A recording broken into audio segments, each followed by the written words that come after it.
अस्सलाम वालेकुम स्टूडेंट्स, कैसे हैं आप सब। मेरा नाम है बिस्मा असगर। आप और मैं यहाँ मिलके पढ़ रहे हैं केमिकल इंडस्ट्रीज का हमारी बुक का लास्ट चैप्टर, जिसमें हम कर रहे हैं अभी एक्सरसाइज को सॉल्व। एक्सरसाइज के अब सिर्फ एमसीक्यूज रह गए हैं और इसको सॉल्व करके हमारा चैप्टर बिल्कुल वाइंड अप हो जाएगा। तो आइए चलते हैं लेक्चर की तरफ और सारे कॉन्सेप्ट्स को रिवाइज कर लेते हैं मल्टीपल चॉइस क्वेश्चंस के थ्रू। तो स्टूडेंट्स, जब हम सॉल्व करने लगे मल्टीपल चॉइस क्वेश्चंस, ये कौन से मल्टीपल चॉइस क्वेश्चंस हैं? ये वही हैं जो हमारी बुक की एक्सरसाइज में गिवन है। ठीक है, बुक की एक्सरसाइज के क्वेश्चंस हैं और क्योंकि हम हमेशा एमसीक्यूज को एंड में सॉल्व करते हैं ताकि हमें ये बताओ कि जो हमने कॉन्सेप्ट अभी तक रिवाइज किया है या पढ़ा है वो हमें कितना आता है। एमसीक्यूज याद रखिएगा, बेस्ट टेस्ट होता है ये देखने के लिए कि आपका कॉन्सेप्ट क्लियर है या नहीं। ठीक है, हम बारी बारी अब इन एमसीक्यूज को सॉल्व करते हैं और पहले एमसीक्यू की तरफ चलते हैं जो कि है कॉन्सेंट्रेशन इज अ। अब इस एमसीक्यू में आपसे पूछा गया है कि कॉन्सेंट्रेशन कौन सी टेक्निक है। कॉन्सेंट्रेशन के बारे में आप सबको याद होगा कि जो कॉन्सेंट्रेशन है ये ओर की जाती है। और ओर की कॉन्सेंट्रेशन क्यों की जाती है? ताकि उसको प्योरीफाई किया जा सके, गैंग पार्टिकल्स को और ओर पार्टिकल्स को सेपरेट किया जा सके। ठीक है, तो अगर आप ऑप्शंस को देखें, मिक्सिंग टेक्निक ये नहीं है, मिक्स नहीं करना किसी चीज को, सेपरेशन है ना गैंग पार्टिकल्स की, तो सेपरेटिंग टेक्निक तो ये हो सकती है। लेकिन क्या ये बॉइलिंग और कूलिंग टेक्निक हो सकती है? बिल्कुल भी नहीं। कॉन्सेंट्रेशन का मतलब सिर्फ इतना है कि हमने ये देखना है कि यहाँ पे हम ओर में से गैंग पार्टिकल्स को सेपरेट आउट करते हैं या नहीं। ठीक है, तो B option is your correct answer क्योंकि ये सेपरेटिंग टेक्निक है। नेक्स्ट क्वेश्चन की तरफ चलते हैं, which is froth flotation process is used to concentrate the ore on. ठीक है, अब इसके हम ना बारी बारी देख लेते हैं कि कौन कौन से इसके ऑप्शंस हैं। Density basis, concentration basis, waiting basis या मैग्नेटिक बेसिस। देखें, जब हम बात करेंगे फ्रोथ फ्लोटेशन प्रोसेस की तो हम ये बात कर रहे हैं कि आपके जो गैंग पार्टिकल्स हैं और जो ओर पार्टिकल्स हैं उनको किस तरह से वेट किया जा सकता है ताकि उनकी सेपरेशन हो सके। मैंने आपको बताया था कि जब ओर की बात करनी है तो ओर और ऑयल, क्योंकि दोनों ओ से हैं, तो आपने याद रखना है कि ओर को वेट करना है ऑयल से और गैंग पार्टिकल्स को करना है वाटर से।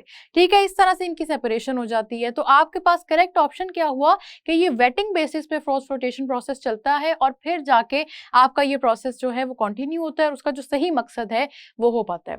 यहां से इतना भी याद रखिएगा कि कॉपर पायराइट की जो एग्जांपल हमने बार बार पढ़ी है, वैसे तो मैंने एक्सटेंसिव क्वेश्चंस करते हुए ये बात एक्सप्लेन की है, लेकिन जो एग्जांपल हमने बार बार पढ़ी है ना उसमें भी यही फ्रोथ फ्लोटेशन का प्रोसेस ही यूज होता है, जो कि अभी एक एमसीक्यू में भी बात आएगी, लेकिन आपने इतनी सी बात अभी जरूर याद रखनी। ठीक है, नेक्स्ट एमसीक्यू की तरफ चलते हैं। Matte is a mixture of. Matte के बारे में स्टूडेंट्स याद रखना है कि जब आपने मैट की बात करनी है ना तो मैट में ऑक्साइड्स नहीं होंगे। आपने देखे कॉपर के ऑक्साइड भी पढ़े, रोस्टिंग, स्मेल्टिंग, बेसिमराइजेशन इसमें पढ़े हैं ना हमने, मैं उन्हीं की बात कर रही हूँ। कॉपर के आपने ऑक्साइड्स भी पढ़े, कॉपर के सल्फाइड्स भी पढ़े। ठीक है, आपने कॉपर के ऑक्साइड्स और सल्फाइड्स में कंफ्यूज नहीं होना। जब मैट की बात हो रही है तो मैट का मतलब है आप सिर्फ और सिर्फ सल्फाइड्स की बात कर रहे हैं, और कॉपर के नहीं, आयरन के भी। मैट कब कहलाता है? मैट तब होता है स्टूडेंट्स जब उसके अंदर कॉपर का सल्फाइड होगा और आयरन का सल्फाइड होगा, जिसको हम क्या कहते हैं? क्यूप्रस सल्फाइड और फेरस सल्फाइड। अगर आप ऑप्शंस को देखें तो यहाँ पे हमारे पास पहले ऑप्शन में है फेरस सल्फाइड और क्यूप्रस सल्फाइड, लेकिन ये फेरस सल्फाइड और क्यूप्रस सल्फाइड नहीं है क्योंकि जो ऑक्सीडेशन पावर्स होती है ना उनका बहुत ख्याल रखना पड़ता है। आप देख सकते हैं कि हमारे पास CuS की फॉर्म में मौजूद है। सही फॉर्मूला क्या है? Cu2S। ठीक है, तो इसका मतलब ये ऑप्शन हमारे पास गलत हो गई है। इस ऑप्शन में कंफ्यूज नहीं होना। बहुत सारे स्टूडेंट्स क्या करते हैं, इसी ऑप्शन को करेक्ट कर देते हैं, वो ये नहीं देखते कि क्या वैलेंसीज, ऑक्सीडेशन पावर, हर चीज करेक्ट लिखी हुई है नहीं, क्योंकि पूरा केमिकल फॉर्मूला अगर गलत लिखा है तो इसका मतलब है उस कंपाउंड की बात नहीं हो रही कि जिसको हम देखना चाह रहे हैं। ठीक हो गया। नेक्स्ट देखें अगर आप चॉइस को, तो इसमें क्यूप्रस ऑक्साइड है और फेरस ऑक्साइड है, दोनों ऑक्साइड्स हैं। ऑक्साइड हमने वैसे काउंट नहीं करने, ये ऑप्शन हमारी वैसे निकल गई, इस पर हमने सोचना ही नहीं क्योंकि मैट की बात करनी है तो सल्फाइड्स की बात करनी है।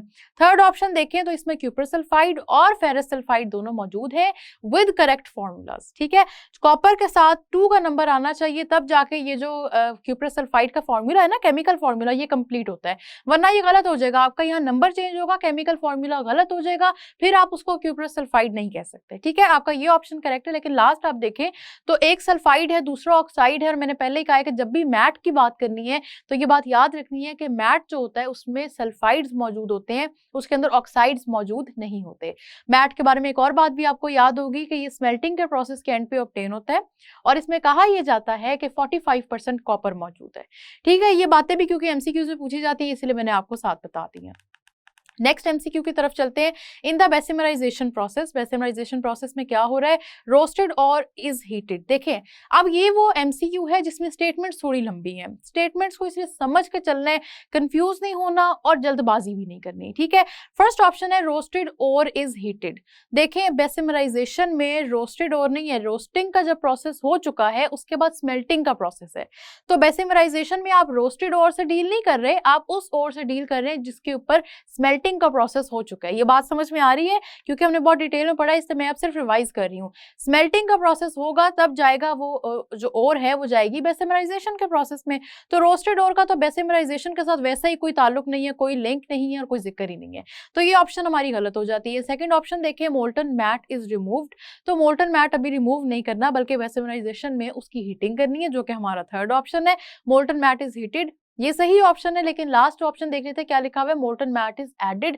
ये भी नहीं है, बात सिर्फ ये है कि हमारे पास मोल्टन मैट मौजूद है जो कि स्मेल्टिंग के प्रोसेस से आई है, अब उसको हीट अप करना है, ठीक है। अब उसको हीट अप करेंगे ताकि हम प्योर कॉपर को ऑब्टेन कर सकें, ये है बेसिमराइजेशन का process.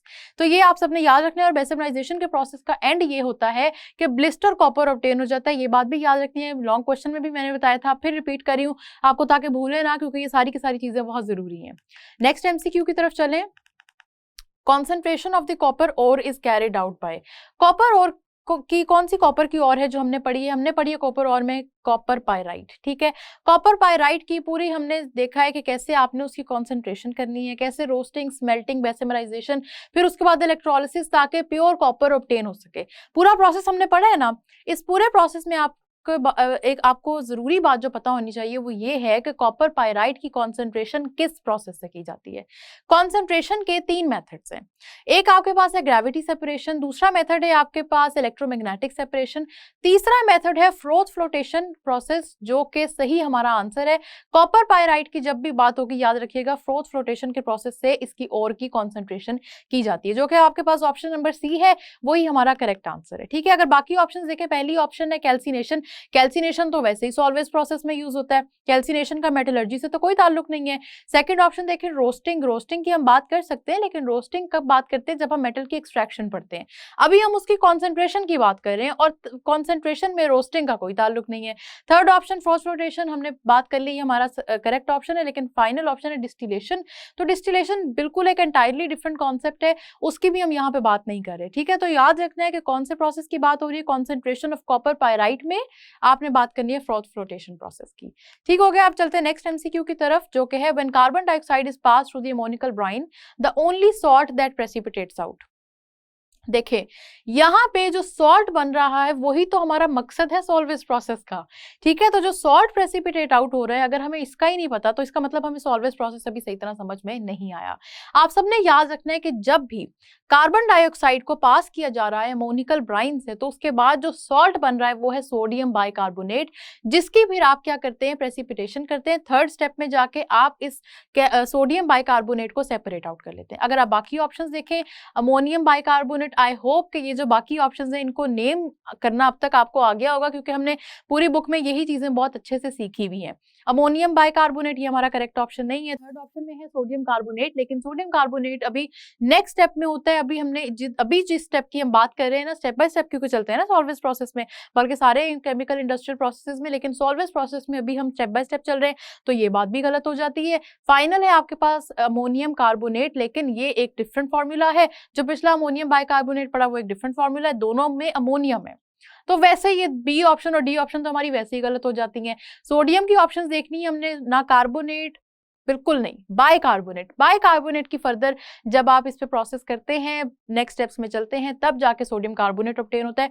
Otherwise your A option is correct कि सोडियम बाइकार्बोनेट ऑब्टेन हो जाता है, ठीक है। अब हम चलते हैं नेक्स्ट एमसीक्यू की तरफ। आप देख सकते हैं कि in Solvay process slaked lime is used to. देखिए स्लेक्ड लाइम बनता है, आपको पता है कौन से स्टेप पे बनता है, ठीक है। बात यहाँ क्या हो रही है, बात ये पूछी जा रही है कि स्लेक्ड लाइम का यूज क्या है। अगर आप उसका यूज याद करें तो आपको याद होगा बिल्कुल सॉल्वेज प्रोसेस का जो लास्ट स्टेप है अमोनिया रिकवरी टावर का, उसमें स्लेक्ड लाइम यूज होता है। क्यों यूज होता है, अमोनिया की रिकवरी के लिए। अमोनिया क्या है सॉल्वेज प्रोसेस में? एक रॉ मटेरियल है, इसको रिकवर किया जाता है ताकि इसको रीयूज किया जा सके, बहुत ज्यादा रॉ मटेरियल ना खरीदना पड़े। अगर आप ऑप्शंस देखें, पहला ऑप्शन है प्रिपेयर कार्बन डाइऑक्साइड, नहीं, कार्बन डाइऑक्साइड का अमोनिया रिकवरी टावर में या स्लेग्ड लाइम से अभी कोई ताल्लुक नहीं है। सेकंड ऑप्शन देखें prepare quick lime, quick lime का भी कोई ताल्लुक नहीं। अमोनिया की बात करनी है, सोडियम कार्बोनेट की भी बात नहीं करनी। Ammonia recovery tower salvage process में लास्ट स्टेप है जिसमें आपने क्या करना है, अमोनिया को रिकवर करना है। ठीक है, तो आपका सी ऑप्शन करेक्ट है क्योंकि हम अमोनिया को रिकवर कर रहे होते हैं। इसका फायदा क्या होता है? इसका फायदा ये होता है कि हमें बहुत ज्यादा ammonia as a raw material खरीदनी नहीं पड़ती है। बहुत छोटी क्वांटिटी होती है जिसका लॉस होता है पूरे प्रोसेस में। मेजॉरिटी क्वांटिटी ऐसी है जो कि रिकवर हो जाती है और रीयूज हो जाती है। ठीक है, ये बात समझ में आ गई। नेक्स्ट एमसीक्यू की तरफ चलते हैं। When sodium bicarbonate is heated it forms.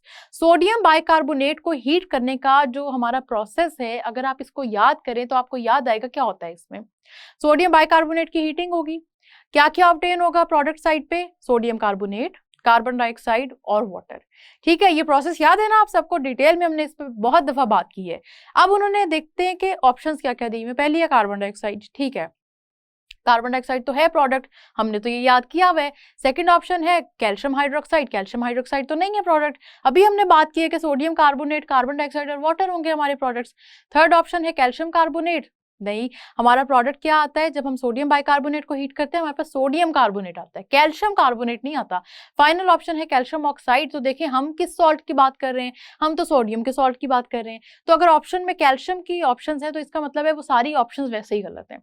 ठीक है ना, ये बात समझ में आ रही है? सॉल्ट्स को आई होप आप बहुत अच्छा समझ चुके हैं। हमने केमिस्ट्री 10th में सॉल्ट्स पे बहुत डिटेल में बात की है। अगर सोडियम के सॉल्ट का क्वेश्चन है तो आप उसका आंसर भी ऑप्शन में देखें कि सोडियम की बात हो। कैल्शियम की जहां पे बात हो रही है वो हमारा गलत, क्योंकि वो आंसर ही नहीं है। ठीक है, गलत ऑप्शन हो गई है। तो करेक्ट जो आपका आंसर है इस क्वेश्चन का वो है ए ऑप्शन, कार्बन डाइऑक्साइड।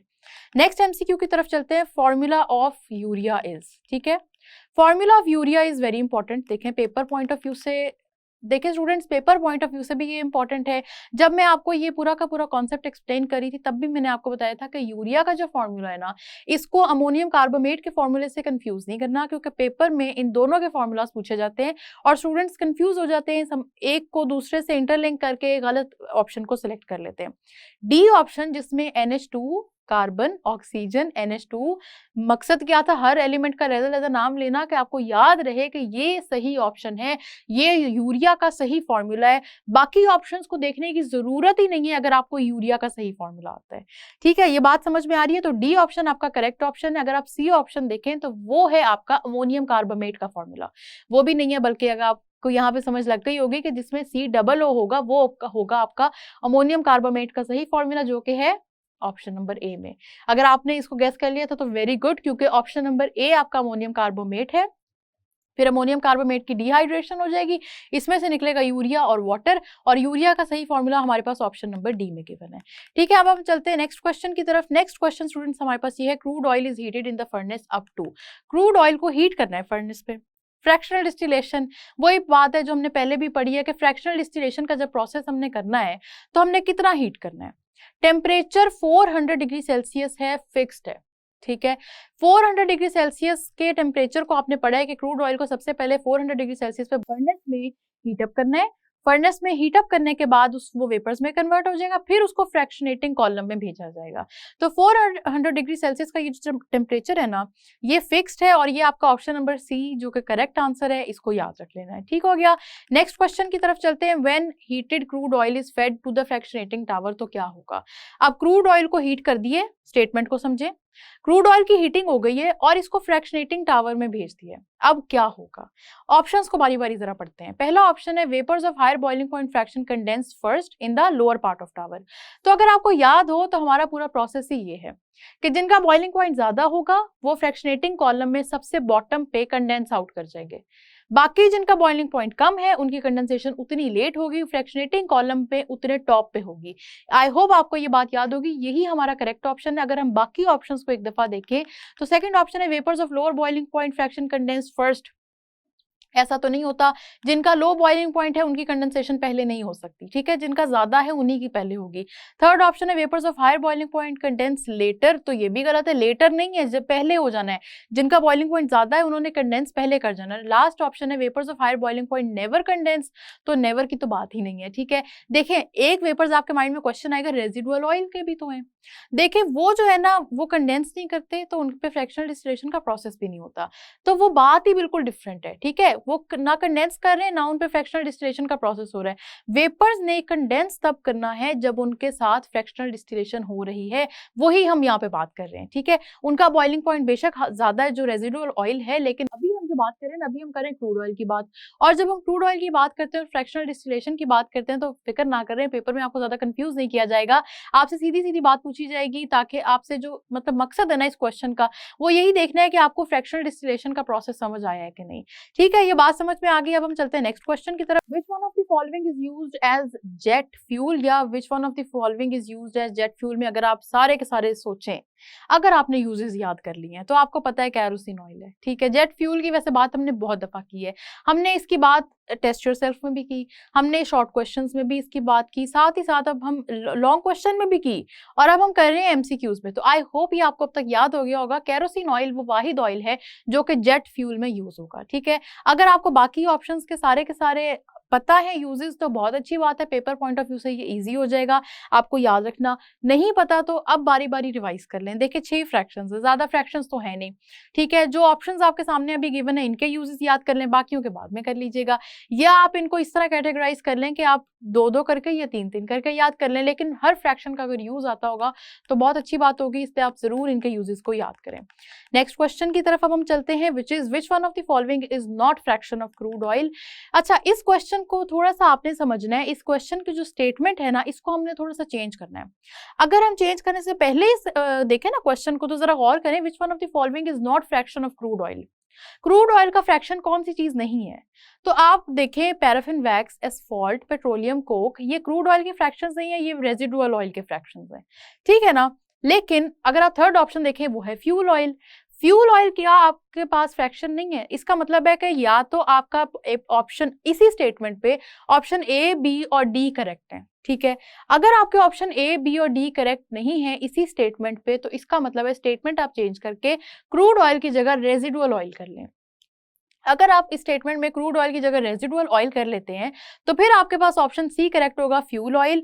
तो ये आपको बताने का मकसद क्या था कि पेपर में भी कंफ्यूज नहीं किया जाएगा, सही ऑप्शन सही स्टेटमेंट के साथ दी जाएगी, लेकिन यहाँ पे थोड़ा सा चेंज करेंगे तो आपको समझ आ जाएगा कि वैसे स्टेटमेंट क्या है, ठीक है। नेक्स्ट क्वेश्चन की तरफ चलते हैं, which one of the following is not a fraction of petroleum, कि इनमें से कौन सा ऐसा है जो पेट्रोलियम का फ्रैक्शन नहीं है। पेट्रोलियम लिखा हो, क्रूड ऑयल लिखा हो, एक ही बात है, ठीक है। पहला ऑप्शन देखें कैरोसिन ऑयल, कैरोसिन ऑयल तो है फ्रैक्शन, इसका मतलब ये हमारा सही ऑप्शन, ये सही आंसर नहीं है हमारा। सेकंड ऑप्शन को देखें डीजल ऑयल, वो भी है। थर्ड ऑप्शन को देखें alcohol, and last is petrol, petrol तो है। क्या अल्कोहल को कहीं पढ़ा है किसी फ्रैक्शन में?